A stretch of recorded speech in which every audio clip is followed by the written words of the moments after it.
Hello and welcome to the Brave Business Podcast, brought to you by accounting, tax, audit and advisory firm Blick Rothenberg. Brave by name and brave by nature, this series is different. Aimed at entrepreneurial businesses, we focus on providing practical guidance, timely insights and professional opinions from industry experts, helping you make informed decisions for your business. I'm Declan Curry, journalist and broadcaster. In this episode, we look at the gender pay gap, pay equality and pay transparency. What are they? Why are they important? And what challenges does your business face in implementing all the regulations? Joining me to discuss this from Blick Rothenberg, it's Reward Services partner Stuart Hyland, and from Azets Group, its Chief People Officer Claire Jepras. Welcome both of you to our discussion. Claire, you're very welcome to the studio. What is Azets? Azets is an international advisory, outsourcing and compliance group, and Blick Rothenberg is one of the businesses within the Azets group. Thank you. We'll hear a little bit more from you again in just a moment. Stuart, welcome. I'm going to ask you just to set out a couple of terms so that we're all starting from the same place. What do we mean when we say pay equality? Pay equality is a really broad term, and it covers much more than just salary. It covers all of the component parts of a package. Think about it as pretty much everything that you receive as an employee working for a business, and it's about making sure that that is equal and fair for other workers at your level. There's a legal principle that sits behind it, which is called equal pay for work of equal value. And essentially what it's focused on is making sure that where you have roles that are at the same size, at the same level in a business, that people are being paid fairly, consistently and accurately, and that there isn't any potential discrimination or any differences coming in that cannot be explained away by other factors. It's not good enough to say, well, we've given a man this much and a woman less because that's what we do. You can't do that. That's not right. So when we talk about pay equality, it's making sure that there are policies, processes, frameworks in place to make sure everything is as consistent and fair as possible. And the tricky part of that is when there is a difference between the roles, but they're broadly the same job. That's the nuance. Yeah, there are some methodologies you can use to try and understand and make sure you're comparing like with like. So you can have warehouse operatives and compare them to office workers using something called a job evaluation methodology. It's a tool, it's a framework for establishing something called job size. So it enables you to compare different approaches, very different types of work using a single framework. And when we talk about the gender pay gap, what's that? It is at a very basic level, it's the difference in salaries between men and women in the same employer, expressed as a percentage. The approach we take in the UK and in a lot of different parts of Europe is to simply average out all of the male salaries in a single business, all of the female salaries, and compare those averages.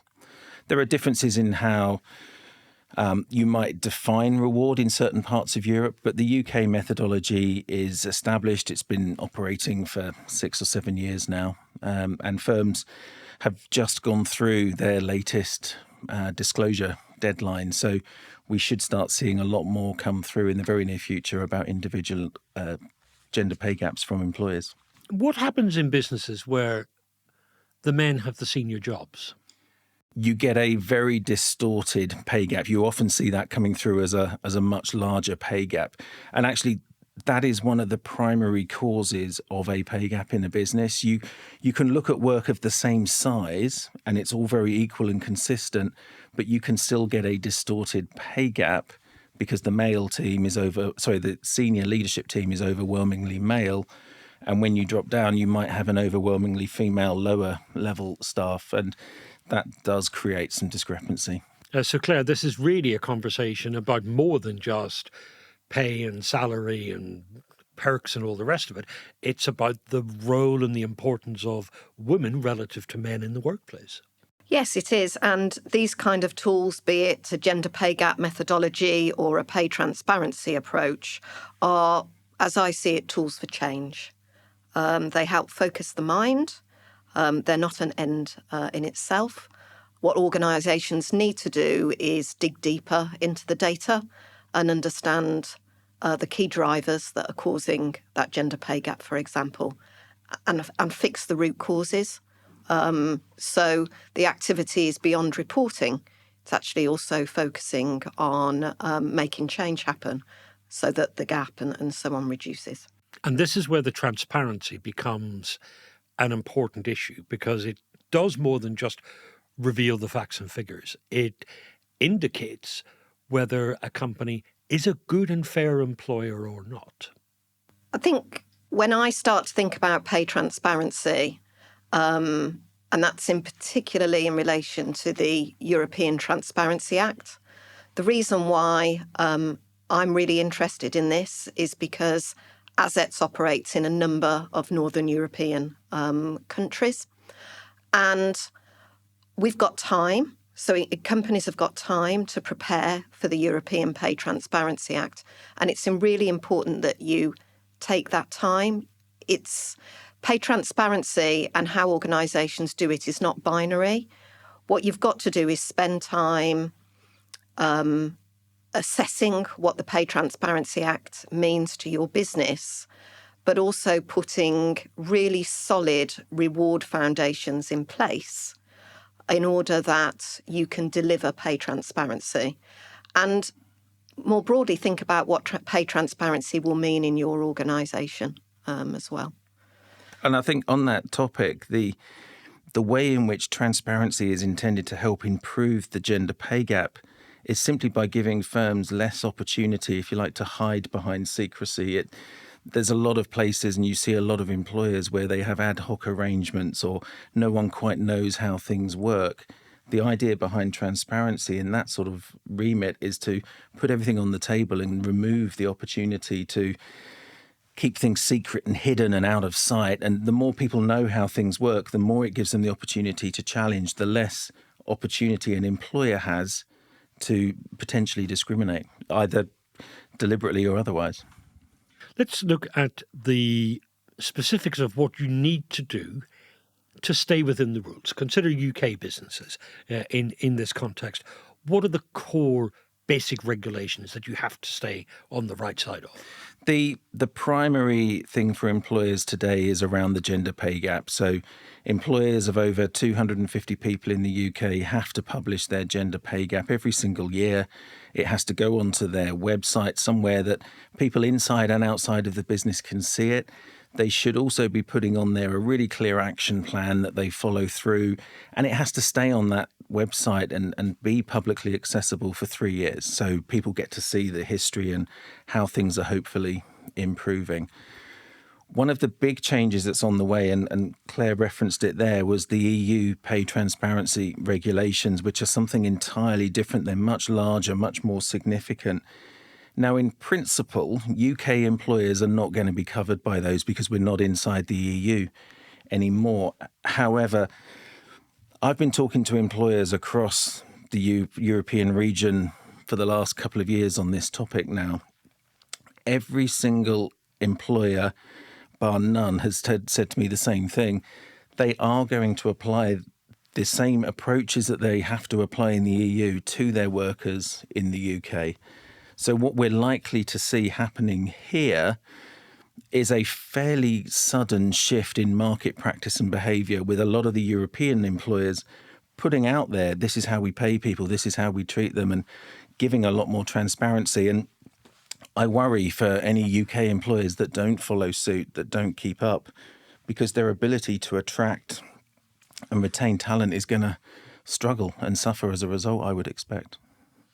And when we talk about British companies complying, is there a threshold? Does this apply only to big employers? Is it all companies? Is it different if you trade only in Britain but you trade overseas? Flesh that out for me. Yeah, sure. The only qualifying criteria at the moment for UK employers around the gender pay gap reporting is simply the number of employees that you have in a legal entity in the UK. And the sort of de minimis, the threshold is 250. So whether you've got 250 employees or more, you have to publish this gender pay gap report.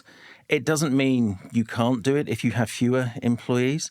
It's just with the way the methodology works, it's likely to mean your number is going to be a little bit more volatile each year because it only takes a couple of senior males or females to move around and all of a sudden the number starts to bounce. But I've certainly calculated them. My teams have calculated them for employers with 50, 60 people every year with no problem at all because it's really important to that employer and part of their culture. I'm just thinking in terms of the people who give us their time listening to this particular podcast. If they're running a carpentry and a plumbing business and they've only got 5 people on the books, then they can go and put the kettle on for the next 10 minutes. They don't have to worry about the gender pay gap reporting, but they should be aware about some of the pay transparency stuff that will start to come to these shores in the not too distant future. And there is a broader point, Claire, which is that staying within the rules and being compliant is one thing, but actually this is an indicator of how good an employer you are. It also speaks to how you can use pay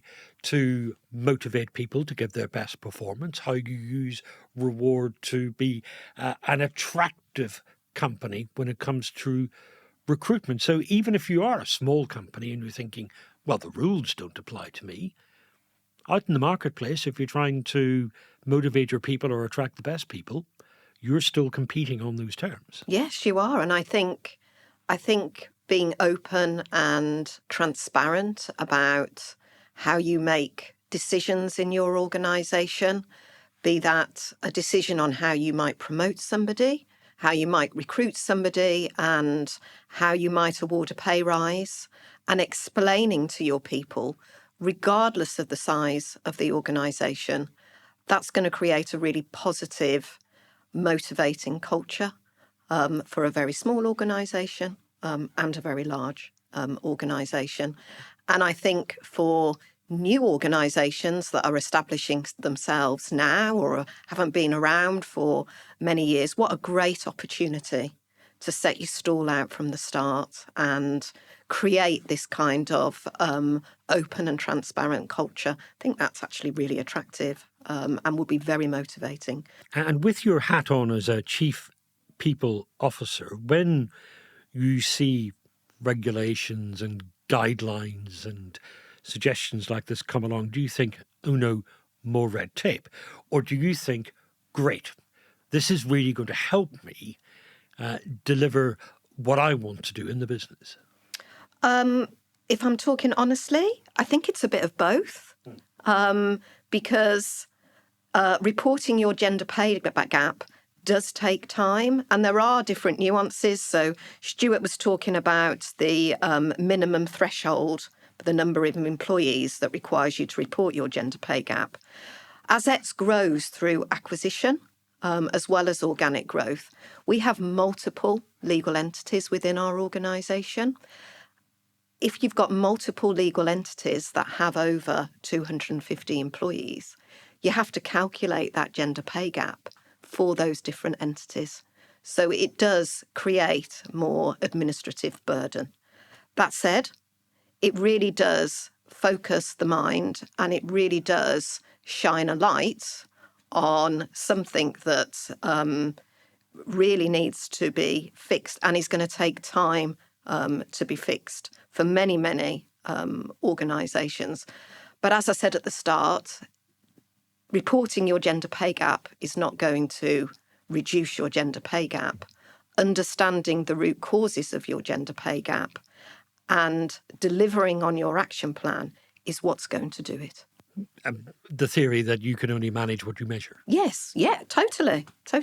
Yeah. So this gives you within the organisation a whole set of information that makes you rethink, are we running this place properly? It does. So, as I said, Azets operates in a number of European jurisdictions. And most of the jurisdictions in which we operate currently have some form of gender pay gap reporting.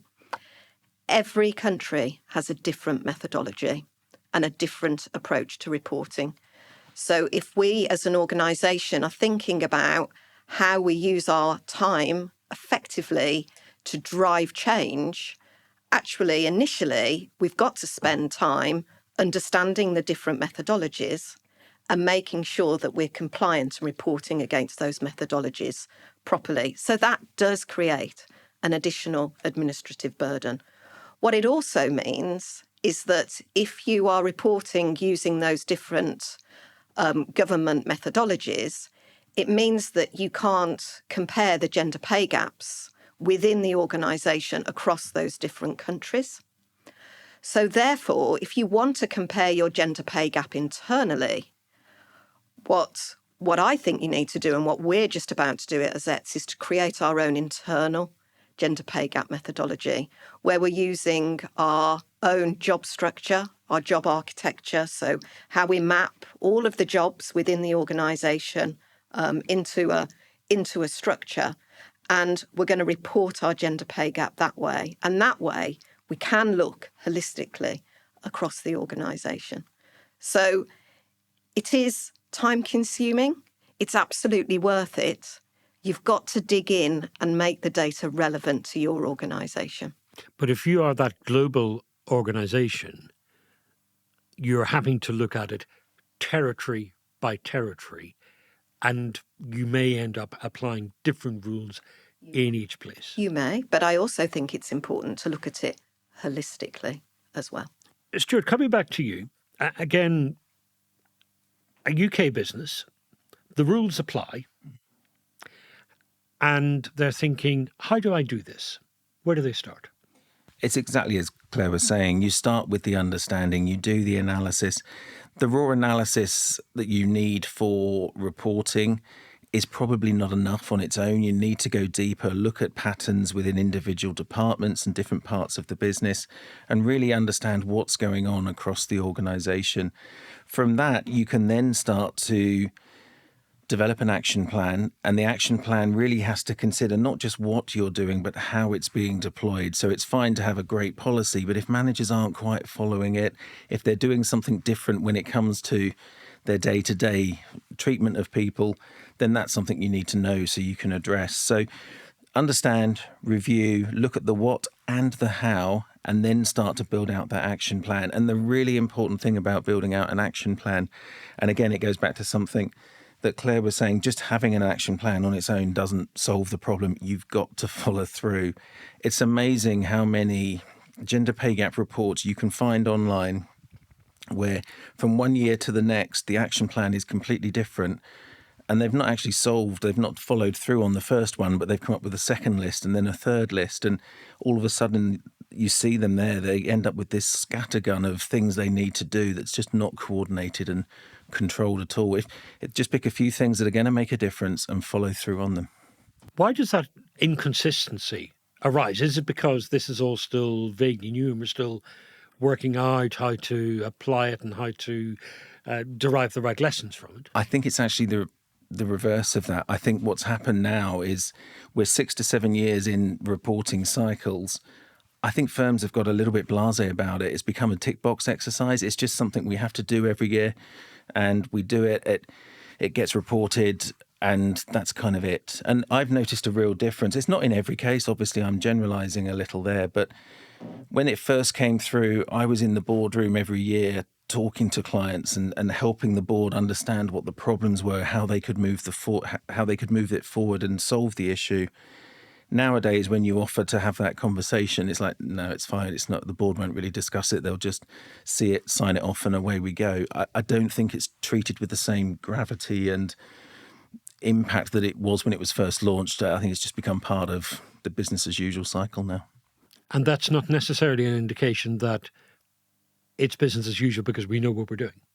Absolutely. I think it's business as usual in that we've got a lot of other things that take precedence. And I do think that there are a lot of employers out there who don't really get to grips with this as an issue. It's almost like, well, we know we're not the worst in the market, so we don't need to worry too much about it. And actually last year we might have published a number that was worse than the previous year, but no one said anything, no one did anything. So it's okay, we'll carry on. Is that what you were finding, that the urgency, the drive for change and for learning has gone out of this? Personally, no. but I probably need to explain the context of that. So I'm new to Azets. I can still say this. I joined last July, so this has been my first reporting round. I did take the gender pay gap data and action plan for the Azets business unit in the UK and for Blick Rothenberg to the board. I took it to the remuneration committee and it was discussed. Both business units have made progress on their gender pay gap. Not massive amounts, but certainly a couple of percentage points, which was really pleasing to see. Both business units have significant bonus gaps. And I really want to work on this, so that might be my own personal motivation. In the organisation I worked at prior to Azets, there was huge appetite and interest in this through our employees, a very, very vocal, collaborative workforce with lots of people that were super interested in this kind of thing, wanting to connect, engage and help. A market research company, so super data focused. We could not be apathetic because that wasn't in line with what our employees wanted. So I guess that's two organisations in two different sectors where actually it was really, really important. I think sometimes gender pay action plans are too long. That's the comment that Stuart made. I think if you really want to live and breathe and make change, when I'm writing an action plan, just focus on a couple of things that you really know are going to move the dial and that you can really focus on and do well.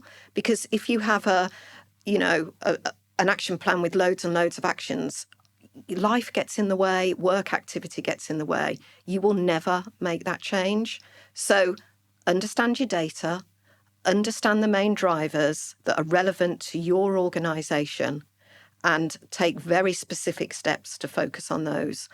I've come away from this reporting round thinking about how, as a HR community, across the entire Azets group, we can use data, the data that's available, better data, to make the right decisions. I want to really get under the skin of some of our HR processes because I'm convinced that we can make change through those processes that will drive a change in our gender pay gap.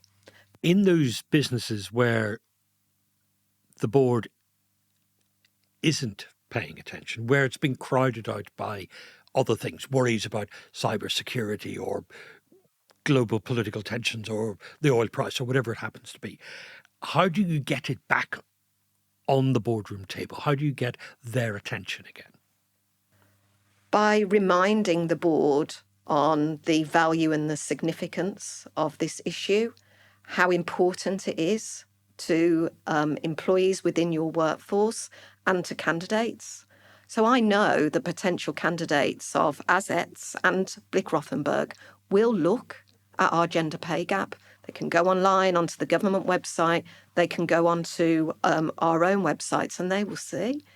And actually, they may make a decision based on that. So I do think it's really, really important, particularly if you're trying to hire the best people for the work that you have.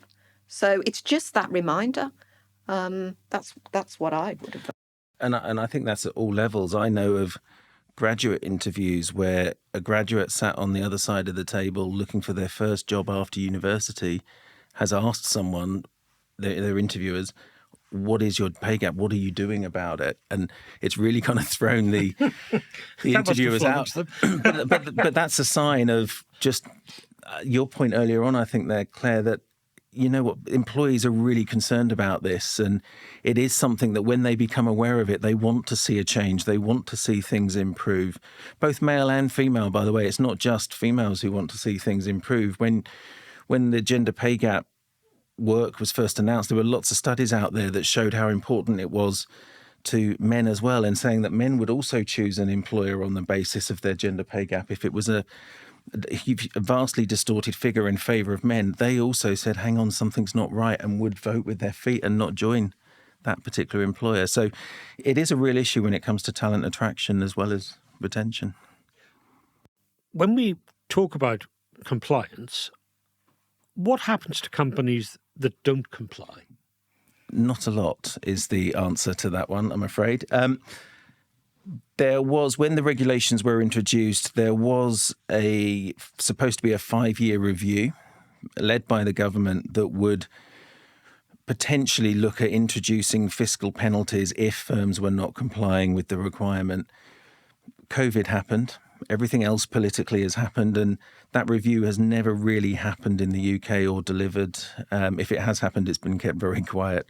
So I don't think we've ever seen any financial penalty. The only risk is going to be reputational damage and the impact that will have on the employer's market attractiveness. And I suspect that reputational risk and that disadvantage in the battle for talent may be the answer to this question, which is what happens to companies that don't improve? They comply, they publish the figures, but they're not getting any better.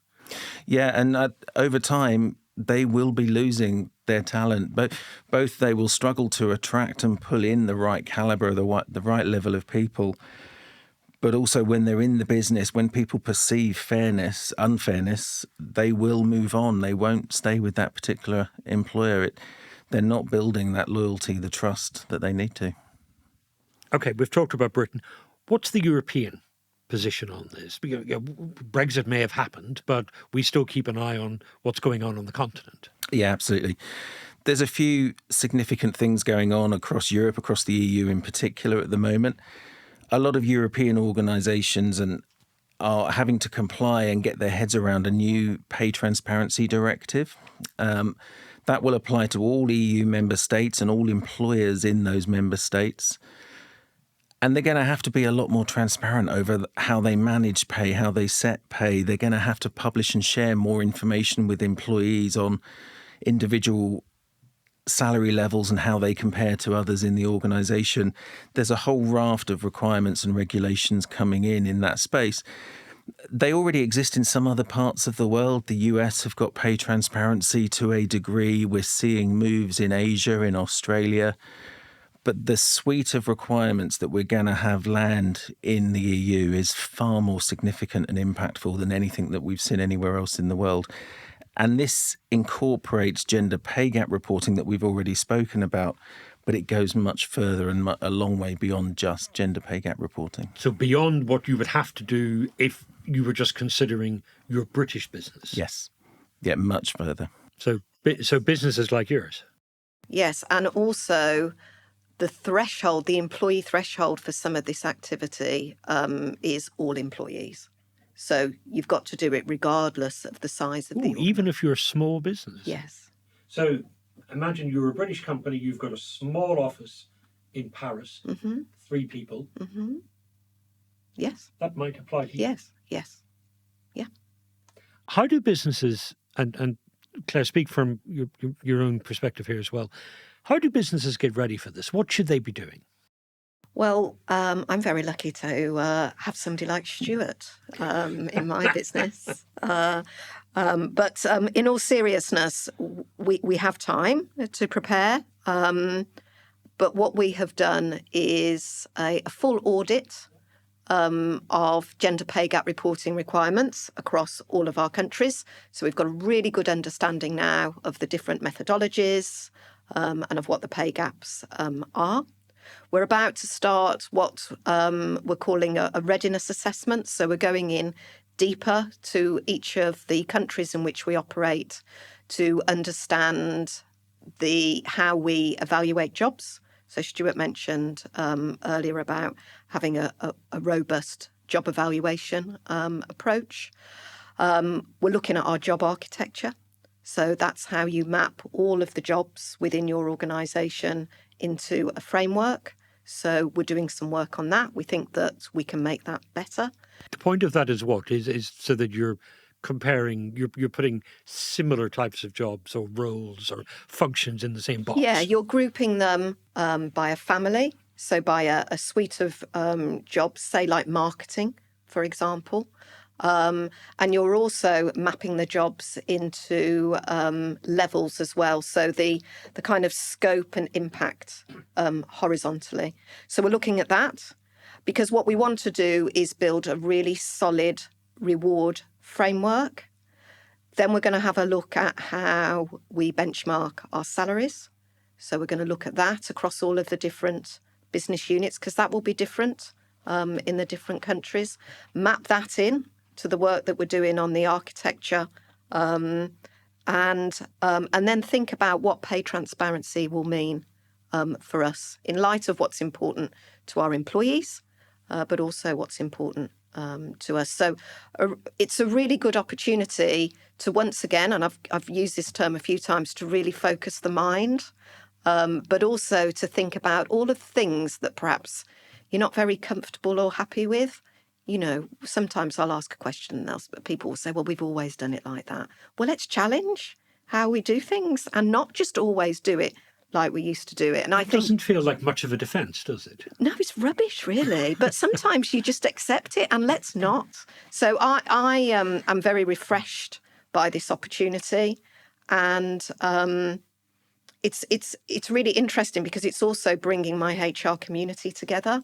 You know, this European pay transparency is affecting the majority of the business units in Azets. So it's really nice that we can work together constructively on this topic. And you may have said this already, but just for clarity, has this happened? When is this happening? What's the timescale? There has been a central paper signed off and approved by the EU Parliament. That is now in place. Individual member states have got a maximum of 3 years to basically write this into their national laws, and that 3 years runs out in June 2026. So in principle, we've got just over 2 years now to prepare for this. What we are still waiting for, I expect we'll start to see some information coming through in the next couple of months, is how individual countries are going to implement that, what sort of local flavour and twist they might put onto it.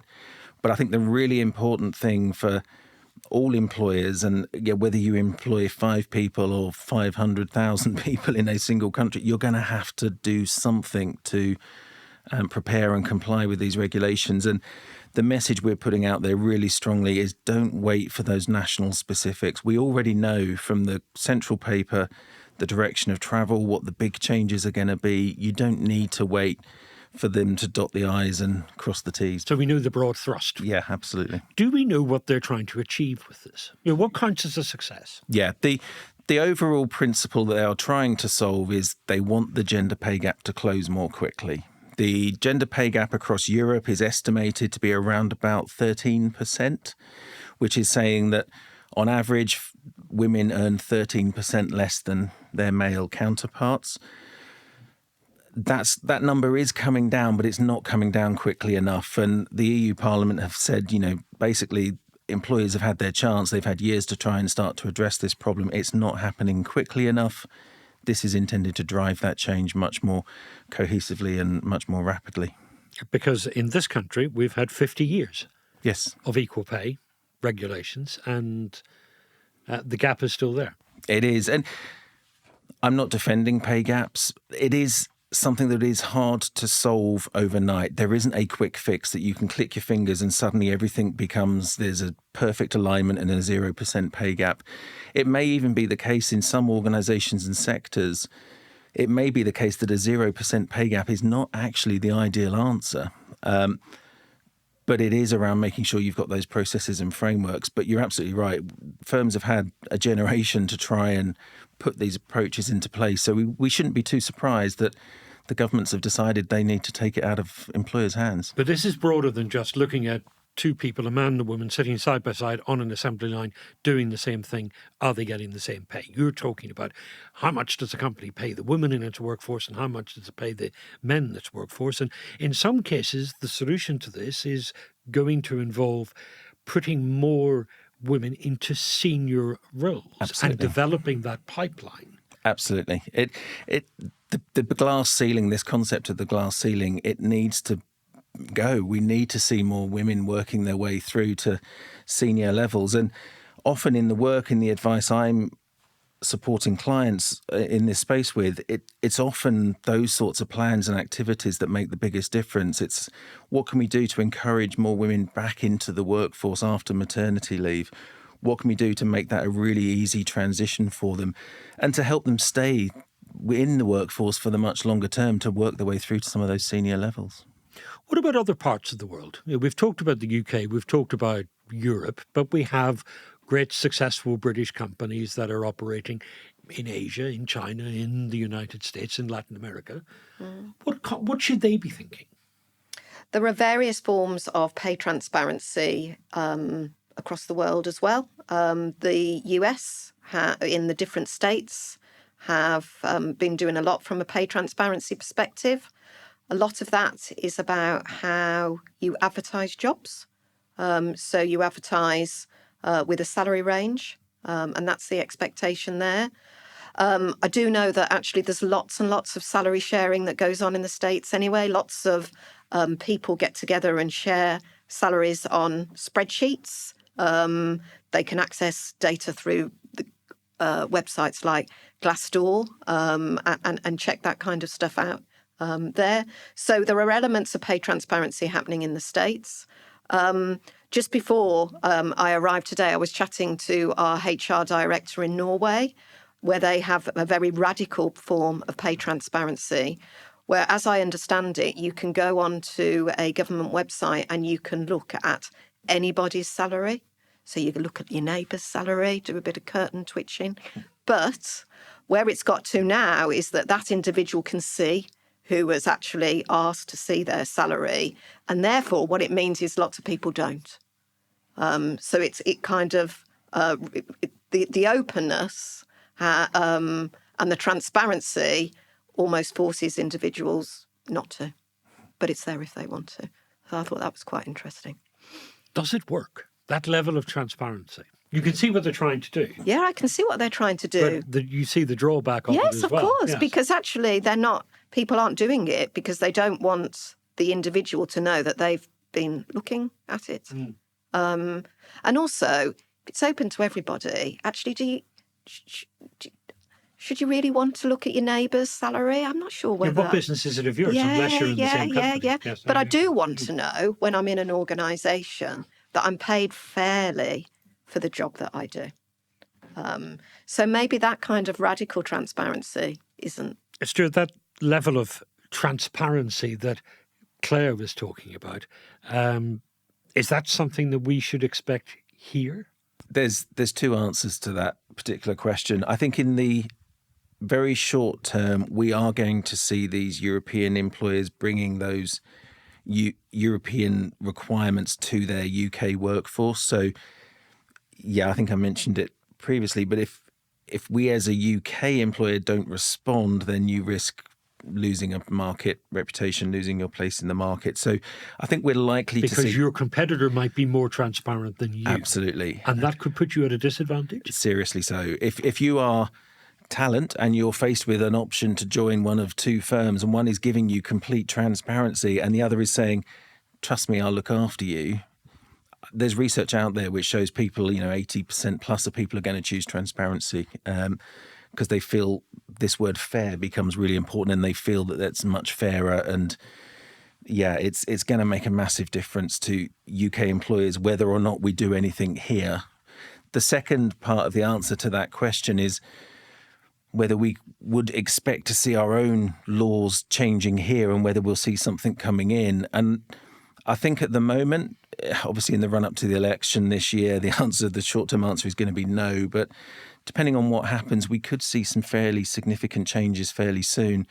We've already seen the Labour Party pushing a paper through the government to try and get the gender pay gap reporting extended to cover ethnicity and disability pay gap reporting.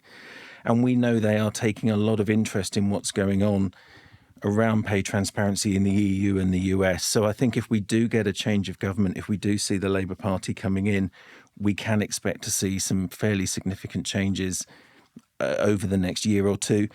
Even if the current government wins the election and stays in power, they have done some pilots, they've tested some individual components. So again, I would not be too surprised if we saw something happening fairly soon on that front. So I think it's just a matter of time until the UK gets its own formal requirements. And again, I think it's another reason why UK employers can and should be preparing now for the EU regulations, because whatever's going to come in, whatever work they do now will only help them. Stuart, give us a practical takeaway, some questions, some thoughts that anyone listening to this, whether they're running a business or they're looking after the people in a business, what do they need to have on a checklist? There's probably 6 or 7 things to start thinking about based on what we already know from the central paper. You're going to have to look at your grading approach. You've got to make sure you're using a methodology that enables you to identify and consider roles by equal value. So have we really got the work of equal value in the same grade? Are we using one of these job evaluation methodologies that we spoke about earlier?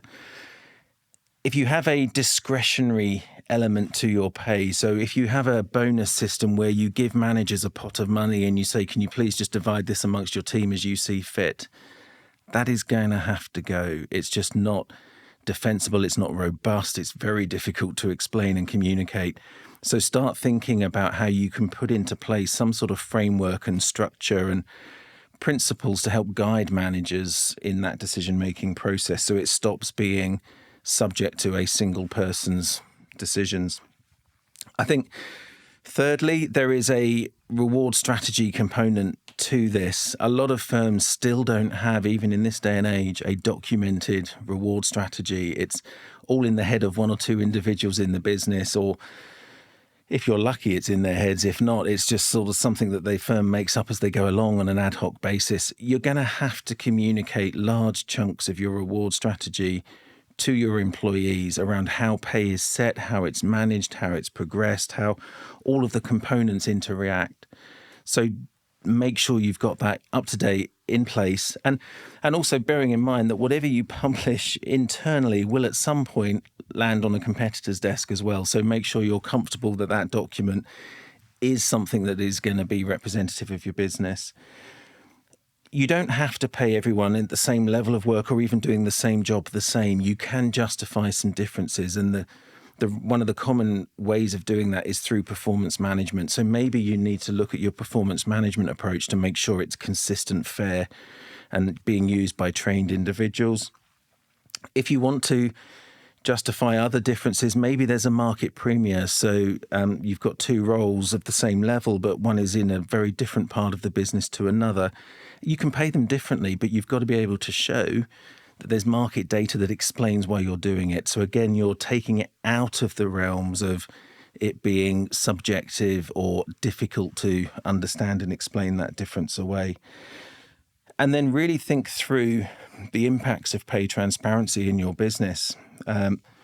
I've done some work with an organisation who already published salaries on job adverts because they felt it was the right thing for them to do, and because it was a demonstration of their culture and their values. Employees actually said it was the most disengaging and upsetting thing the employer did for them, because they would see a similar job to theirs being advertised for 10, 15, 20% more. And they used really powerful and emotive language along the lines of, it feels like the employer is punishing loyalty, and the best thing I can do to get a pay rise is to leave and come back and apply for one of these jobs. So really think through some of those implications and some of those impacts. And I think the final thing I would say is, we've got just over 2 years. But the final kind of advice I would give is do something now. Prepare for it now. Even if you don't think you're going to have to do too much, do it now and confirm that early. Don't leave it until 6 months before the deadline and then suddenly find out you've got a whole raft of work to do, because the topics that you're going to have to look at, the type of projects you're going to have to lead and deliver are really impactful. They are very emotive for employees. They are not the sort of projects and pieces of work that you're going to want to rush or do at the same time even. So start now, please. And Claire, the business case for this, the reason this is important, how does narrowing the gender pay gap, how does increased pay transparency lead to better businesses? Because we can retain our people. So I think if people have more visibility and transparency on how key people decisions are made, in particular around pay and reward, then you are going to have more loyal, engaged colleagues who want to stay, and equally reputationally, when we're out in the market looking for new talent, I think these are really important signals about the culture of the organisation. And you will see more candidate supply. I think there's some research by Reed that says advertising salary information can lead to 27% more applicants. I mean, that's brilliant. So it will really will make a positive difference. Claire Jepras, Stuart Hyland, thank you both very much for sharing your thoughts and your insights with us here today. If you'd like to listen to other Brave Business episodes, you can find them on your favourite podcast service. Or for further insights to help entrepreneurial business, you can visit Blick Rothenberg's Entrepreneurs Hub. That's www.blickrothenberg.com/entrepreneurs.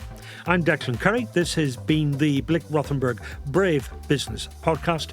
Thank you so much for being part of our conversation.